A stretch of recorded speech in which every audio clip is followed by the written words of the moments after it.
Hello everyone, this is Arif Hussain, a former homeopathy consultant from Kerala.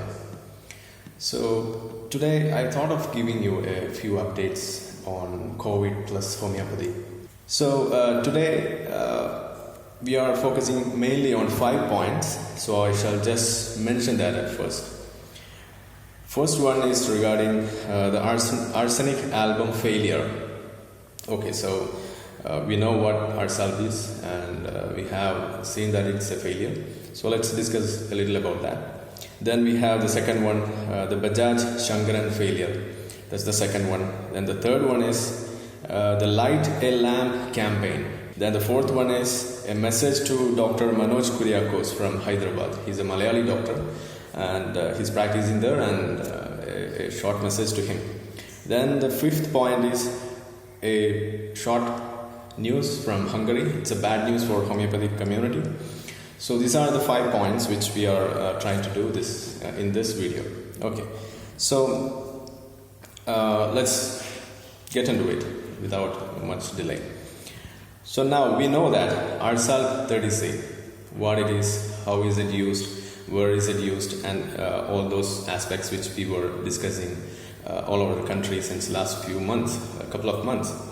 So if we go back to the timeline when this was getting announced and how it was getting influenced by the people in homeopathy, by the celebrities and all over the country, how it is being used, we know how it was done. But still, let's go back to the timeline. So let's go to the date, 29th January 2020.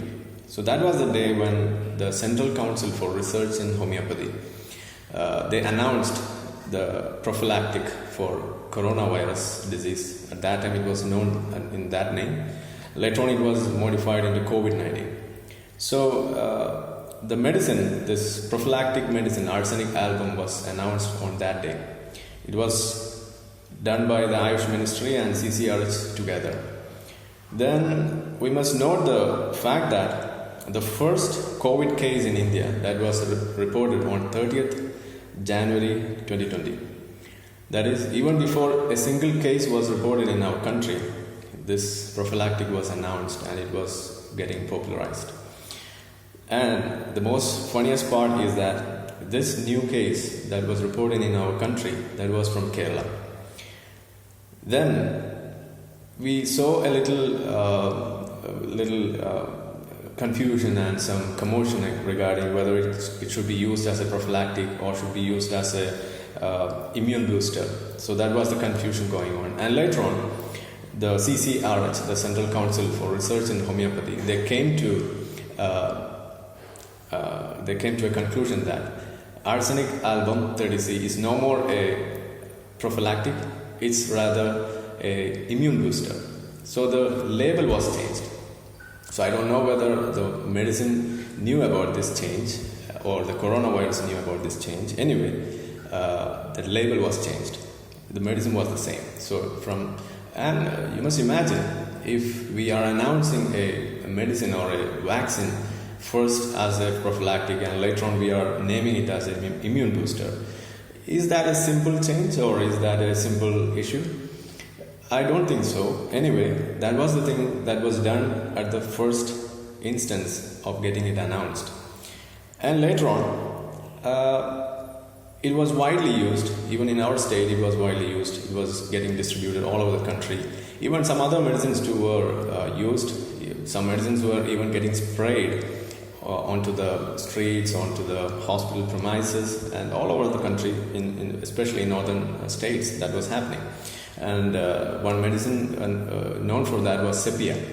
So that was the situation that was going on in our country. And today, if you go to the number of cases that we are seeing today, as of now we have 8 lakh cases in India. Okay, 8 lakh cases of COVID-19, close to somewhere around 8 lakh. And the number of death is 21,600 cases. So the death rate in India is 2.6%.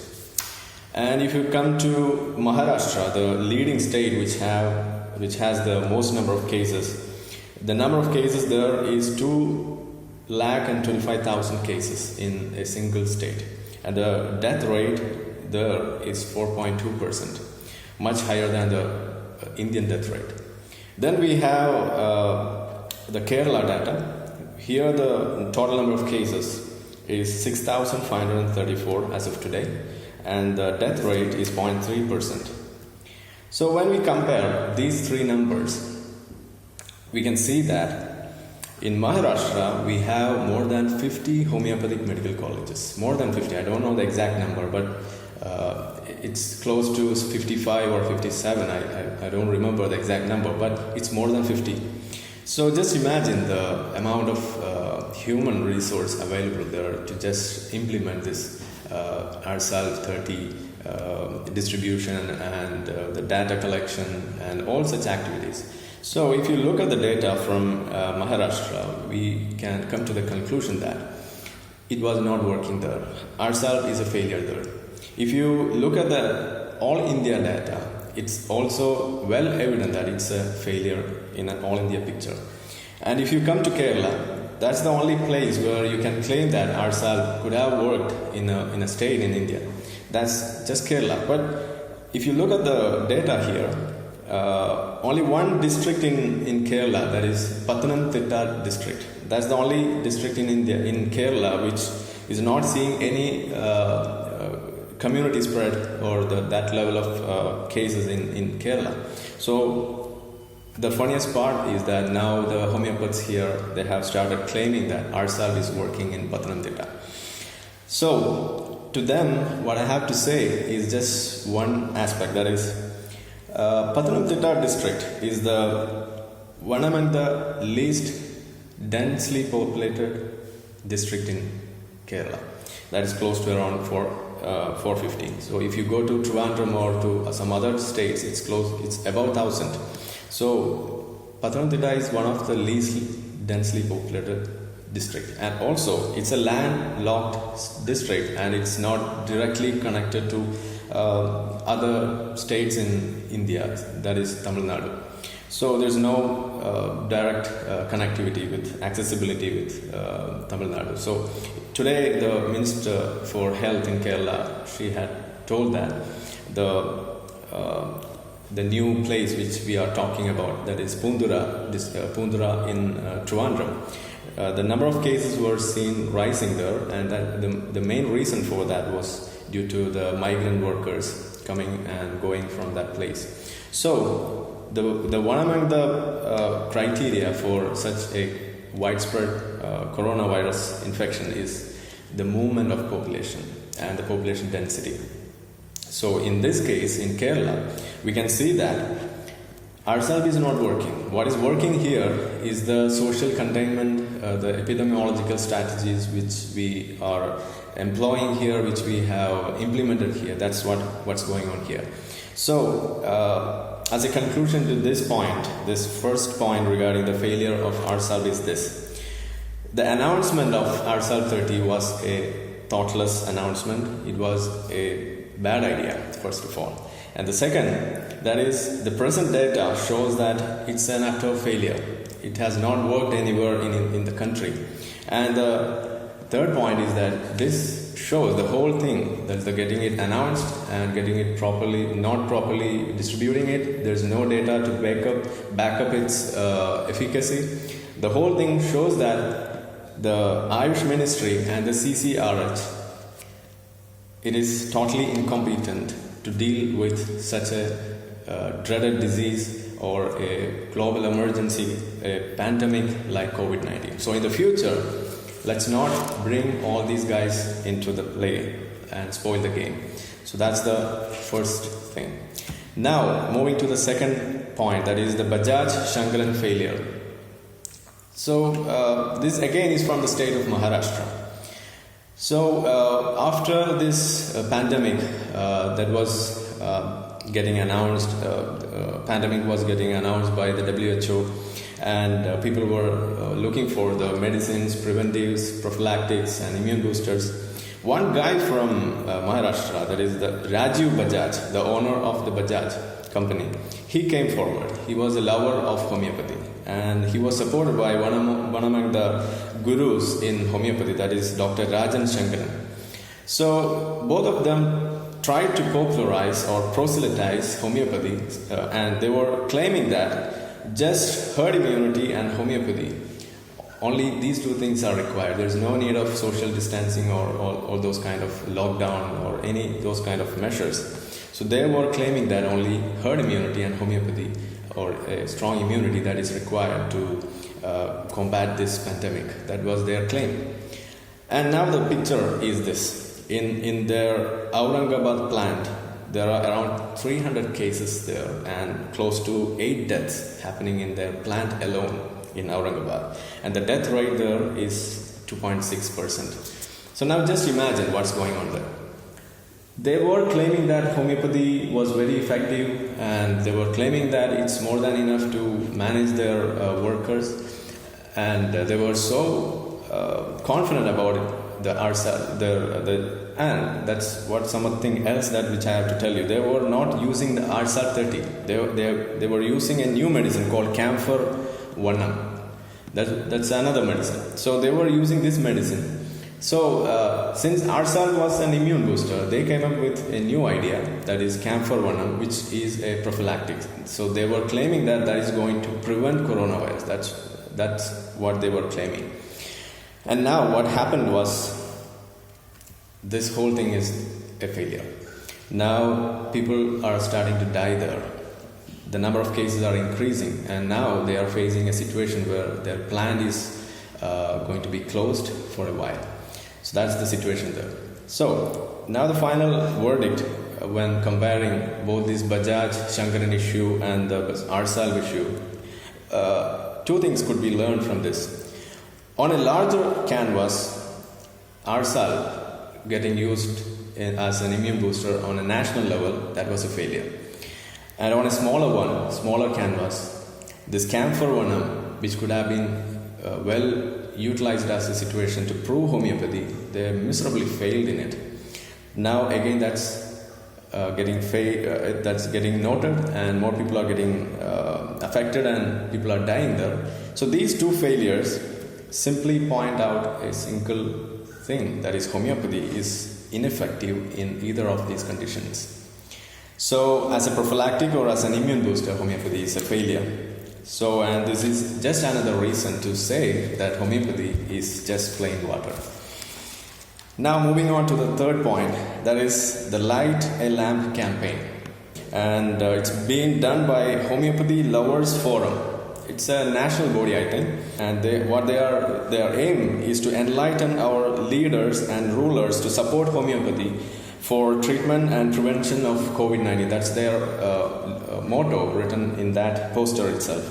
So actually, if you look back to this COVID season, which we are having since last couple of months, we are seeing many fun shows, and this one should be the latest one, I should say that way, because we are used to lighting these candles, torch, and our mobile phones. Now this is another opportunity to do a light show. So now, if you look at the way they are claiming or they are asking to do this, their reason for doing this is to become a lover of homeopathy. So they want the leaders and other rulers to love homeopathy by seeing the support from the doctors and the patients, all of these people lighting the candle, and they need to come forward. That's what they are aiming to happen. But the reality is, I think they should look at Rajiv Bajaj. We just mentioned about him just now. So he's the latest lover of homeopathy, and now he is heartbroken, sitting there in a corner, fighting with the workers' union in his plant, whether to close down his plant or to cut short their leaves and their payments and everything like that. And they are in a quarrel that's going on there. People are dying there. So coming back to our point, evidence-based medicine. That's what we see here, which is most important. It's not just the fairy tales or the testimonial hangama that is going to play in a situation like this, in a worldwide pandemic or an emergency situation like this. It's not the hangama testimonials that's going to play. We want data. And that's the only thing. That is the backbone of evidence-based medicine is epidemiology and probability. Without that, we cannot plan anything. Without that, we cannot implement anything. Without that, we cannot foresee any future outcome and plan accordingly. That's not going to happen with this kind of fairy tales and testimonials. So what we need is this data. So since this Rajiv Bajaj and all these Light the Lamp campaign people behind that, they are not focused on this evidence-based. They don't know how it is going to work. Simply they are trying to do some gimmicks in the name of homeopathy, and they are trying to solve a scientific problem with a democratic solution. Homeopathy is facing a scientific problem. It's not a democratic problem. We cannot solve it using these kind of light shows or processions or signature campaigns. We cannot do that. So these people are they are misguided, I should say. So what we need right now is scientific problem require a scientific solution and not a democratic gimmicks like this. So we must note at this point that if our governments decided to go with these kind of gimmicks, these kind of light shows and these kind of people claiming with this testimonials, just imagine what would be our situation today. And I should congratulate the government of Kerala for deciding to go by the scientific protocols. They are strictly binding to that, and that's the only reason why we are seeing less number of cases and less number of deaths here. The death rate in Kerala today is close to 0.3%. So it's just pure science and evidence-based medicine, evidence-based practices that is working here. Nothing else, nothing more than that. So that's the main point which I would like to emphasize here. So I should say that either Ayush department, Ayush ministry should learn from science people how this could be done and how to manage all these kind of things instead of trying to focus on following all these charlatans. Now the fourth point is a message to Dr. Manoj Kuriakose. Already I have given a message in Malayalam. So he's a Malayali doctor practicing in Hyderabad. I think he sent me a voice. He was sending out a voice message in Malayalam. So I was responding to that. But yesterday I came to know about a YouTube video also. That's why I'm just including this in this video. So first of all, I should thank him for accepting the reality of self-limiting diseases. Because he was telling in that video that 80% of COVID cases will go by itself. It's a self-limiting condition. That's what he was telling there. So that's a revolutionary acceptance or a move by a homeopath, I should say. Because whenever the critics of homeopathy were telling the homeopathy community that most of the diseases which we are facing are self-limiting, none of the homeopathic doctors would accept it. But today, he has come forward to accept this, that COVID-19 is a self-limiting condition. 80% of the cases would subside by itself. Even a positive case would become negative by its own. That's what he was telling in that video. So, first of all, I should thank him for that. Now, secondly, a few wrong points were made by him. That's what I wish to emphasize on. That is, he was telling in that video that increasing immunity in old age. That's the reason why the old age people need not worry about COVID-19, because he was telling that the old people in his 30 years of experience, he was seeing less number of people of old age coming to his clinic with cough, cold and all these kind of seasonal complaints. So he was telling that's simply because they were having a high immunity level. So I should say that was a wrong idea, a wrong interpretation. Mainly because old age is a situation or is a time in our life where the immunity is getting down. It is not increasing.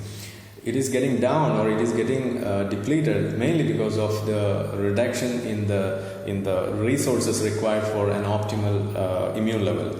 So the reserves for maintaining an optimal immune level is getting reduced in old age. So that's the reason why the old age people are getting their immunity low. So he was totally wrong in assessing that situation. Now he was also telling that old age people are not in danger.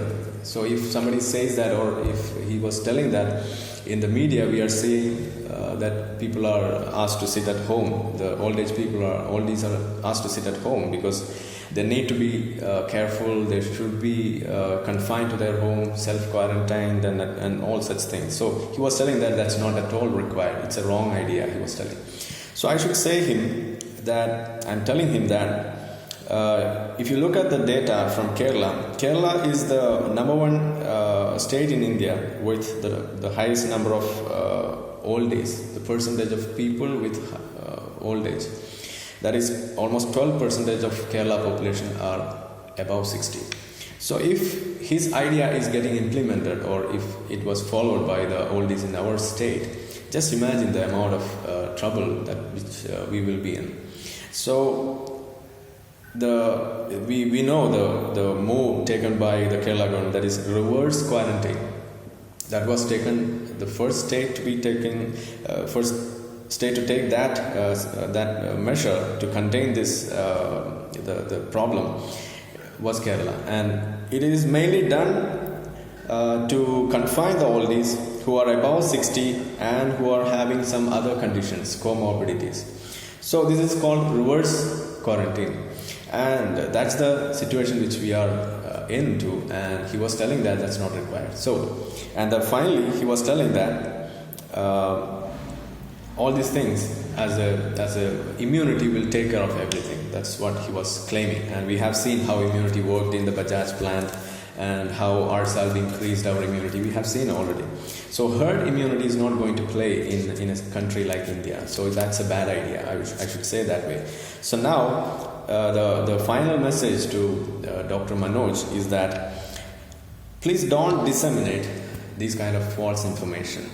That's the only request to you. And if ever you are trying to do this, or if you are not able to control yourself from doing this, the only request is to please say that you are a homeopathic doctor at the beginning itself, so that the people can take the necessary precautions while listening to your audio. That's the only request which I am able to make now. So that's it. So I expect you, Dr. Manoj Kuriakos, that you will be cautious while making a next audio clip or a YouTube video with this kind of information. Please be well informed. Please don't disseminate false information. That's the only request. Okay. Now coming to the final point, that is a bad news from Hungary.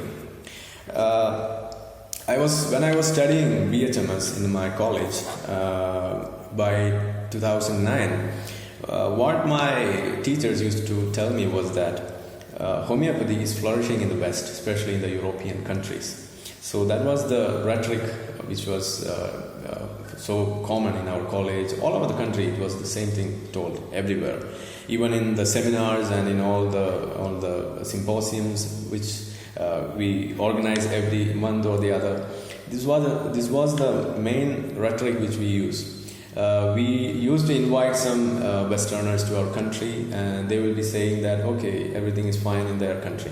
So after 2010, I happened to look for what's going on there, and what I have seen is after 2010, a lot of countries which was having this homeopathy as one of their prominent treatment option in their countries, which was supported by their national insurance or national health care, it was getting removed from homeopathy. So recently what happened was, from Britain, the NHS support was stopped in 2016, and in Switzerland it was getting removed by 2017, and they are yet to finalize it in 2020 or so. And in France, they are going to rip it off from 2021. Now we have the final news that's coming from Hungary. That is, homeopathic drugs can no longer be marketed as medicinal products in Hungary. That's a very important blow to homeopathy, because we know in our country we call homeopathy medicine. So just imagine if you are not able to call homeopathic medicine as a medicine. It's just a pill, or it's just a nutritional supplement, or it's some kind of product which is available from your local store. It's no more a medicine. So getting marketed as a medicine and getting used as a medicine is very important when you deal with a medicine. But for homeopathy, that is over. That dream is getting over. So this news is from 5th of July 2020, and this I should say that the academicians should take this into their special notice, because when you are teaching your students next day, please tell this to them that one more country has moved against homeopathy, that is Hungary.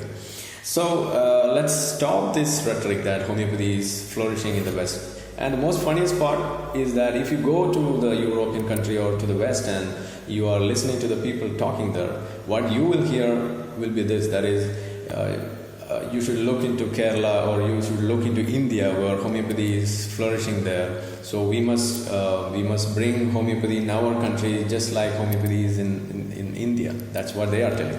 So that's the rhetoric happening in Western countries. So if you go to UK or to Canada, you'll be hearing that. You look at India, we must bring homeopathy like in India. That's what they are telling. And if you come to India, we will be saying, look to the West, we should learn from them. We should make homeopathy as popular as it is in Europe. That's what we are telling. So now you can decide where it is actually flourishing. It's not flourishing anywhere. It is getting removed off the national insurance schemes. It is not getting banned. You must note that. It's not getting banned. It's not going to be banned from anywhere, because it will be available as long as people are ready to take it. But the real problem is it is getting removed from the national support. The public money is not going to be used for this kind of treatments, especially homeopathy, and the other one is acupuncture and some other kind of treatments. So a government which is more focused on their public money, the health of their citizen, they will take such rules. They will make such rules, and they will take such steps to ensure their optimal usage. And it's not happening in our country, and I hope that will happen somewhere soon in the future. Anyway, it's time to end this rhetoric that homeopathy is flourishing in the West. And if ever any of the homeopathy doctors who are going to the Western countries, please don't come with the old stories that you have seen a clinic there, or you have seen a number of pharmacies in one street. Don't come with such kind of stories, because we even if you look into that street, you may even find these zodiac, that kind of astrologers and such kind of occult practices. Everything is there, available there. That's all. So homeopathy, if it's a legitimate practice, if it's a legitimate medicine, it should be available as a medicine, not as a nutritional substitute or something which you can use as a hobby medicine. It's not the truth. So let's be clear about what you are telling. Okay. So this is the reality. These are the 5 points which I wanted you to know. So I think it's almost done. So let me go through the questions. So one doctor, Anam, is asking, why don't you come up with preventive medicine? Preventive medicine, the actual term is prophylactic. For a prophylactic, we need a lot of studies, we need a lot of research backup, we need data.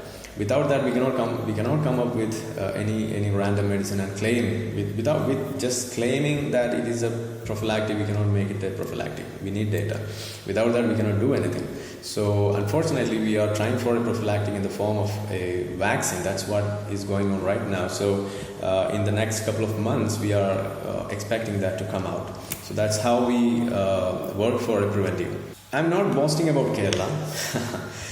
It's not boasting about Kerala. We are just using the data to compare. Okay, so if you look at the whole picture, you can just Google, you can just give a Google search, and you can take out the data, and you can simply find out that you can easily find out that how differentiating or how much contrast is there between the data from a small state and a larger picture of India.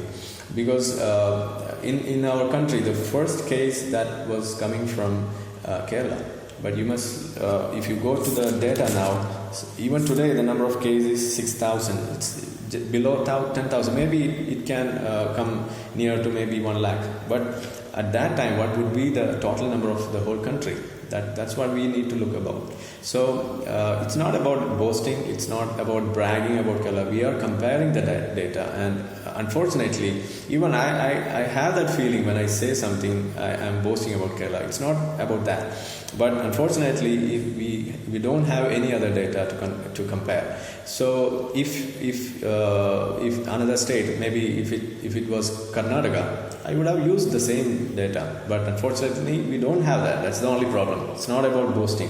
Has the so-called immune booster in homeopathy proved to be effective? It was not effective. And not only that, that question itself is invalid, I should say, because the idea of immune boosting, that itself is wrong. Then only comes whether it was effective as an immune booster. So the idea itself is wrong. So there is no question about whether it was effective immune booster or not. So I disqualify that question. Will the government ever understand that this so-called immune booster is a failure? I don't think so, because Ayush Ministry is it's a government body. So one government trying to criticize another government body, it's not going to happen in our country, especially in a situation like this, which we are seeing a lot of things like we are going away from a democratic country.